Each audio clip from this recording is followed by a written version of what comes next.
c'est parti. C'est parti. On ouvre la boîte. On repère la fameuse valve. Oui, il y a des différents accessoires. Il y a des... Ok, là voilà.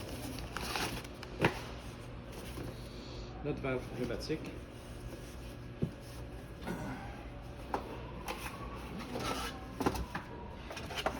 Comme ceci. On l'insère dans l'auto.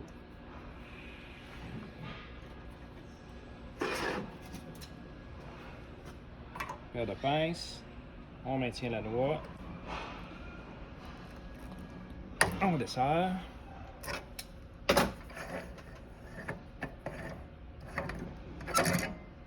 On enlève le botté d'actuateur pneumatique. Enlever la barrure de serrage du ressort en poussant et tournant un quart de tour. Voilà.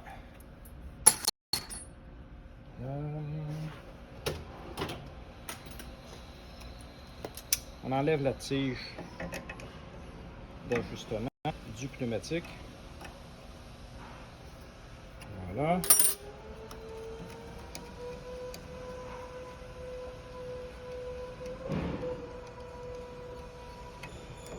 Voilà, maintenant on a notre actuateur avec plus de pièces dessus. On ouvre notre boîte électrique, l'actuateur électrique MS51.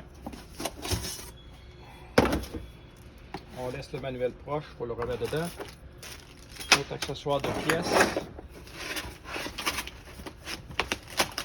Notre nouvel actuateur électrique.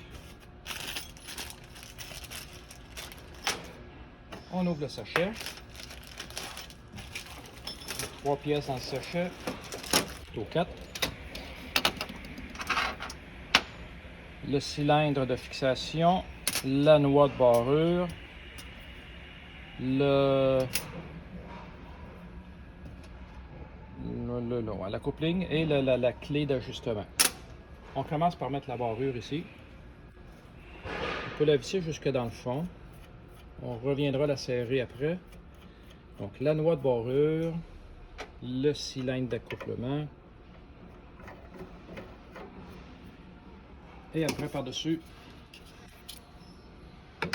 l'actuateur. On le serre à la main.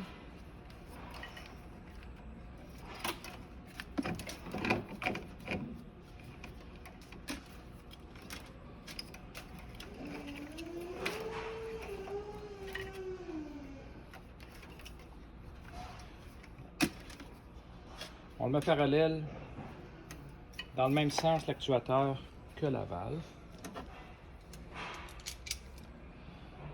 Bon, pour être certain, pas besoin d'être très serré là, mais on peut juste y donner juste un petit toc pour être sûr qu'il tienne bien à sa place. Comme ça. Bon, maintenant, l'important, on aligne notre cylindre d'accouplement avec l'orifice de l'actuateur.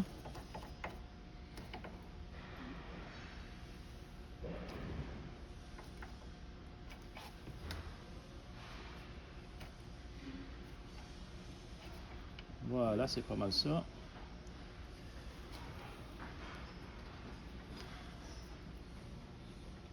Okay, juste un petit peu. Juste être certain.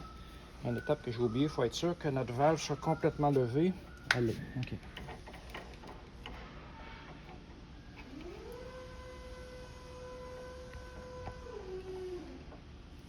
Voilà. OK. Bon, c'est là qu'il est la partie d'ajustement. Une fois qu'ils sont bien centrés, il faut resserrer le cylindre d'ajustement en faisant au moins un tour. Un demi, un tour. Donc, on va voir que le trou d'orifice du cylindre est plus bas que le trou du shaft de l'actuateur. Tout ça pour faire une tension du spring return. OK. Avec la clé de manuel, on fait l'actuateur jusqu'à ce que les trous soient alignés.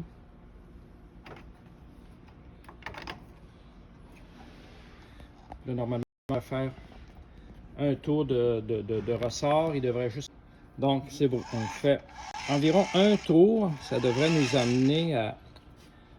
De toute façon, il faut mettre les trous en ligne pour être capable de lui rentrer, excusez-moi, la goupille de serrage, d'accouplement entre le cylindre d'accouplage et le shaft de la valve de l'actuateur. On relâche. On devrait faire moins de tours en revenant qu'on a fait pour crinquer. Le test, c'est qu'il ne faut absolument pas que la goupille sorte d'elle-même. Le ressort nous donne une tension suffisante pour, si on met la pression de vapeur, qu'elle ne vienne pas lever et passer à l'intérieur. Dernière étape, on serre la vis de serrage qu'on avait mis en premier. Ça n'a pas besoin de juste un petit coup, c'est suffisant. Voilà, c'est terminé. On laisse la clé ici sur le fil afin que les gens de service aient cette clé. Sinon, elle va être perdue à l'installation au chantier.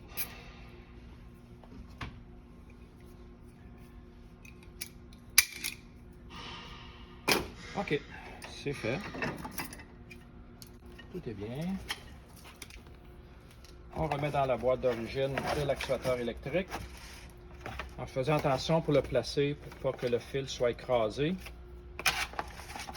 Au besoin, on peut mettre de la bourrure ici pour empêcher la valve dans le transport de venir coincer le fil pour qu'il se brise à la longue. N'oubliez pas de mettre le manuel pour le client. La boîte fermée, on la remet dans la boîte complète de pièces de l'humidificateur.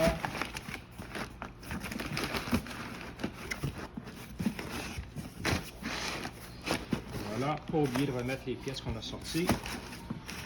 Un peu de bourrure, ça de la place. Et voilà, tout est prêt. Denis va être content. On va lui remettre ça. Et voilà, il ouvre le pot. Et merci de nous avoir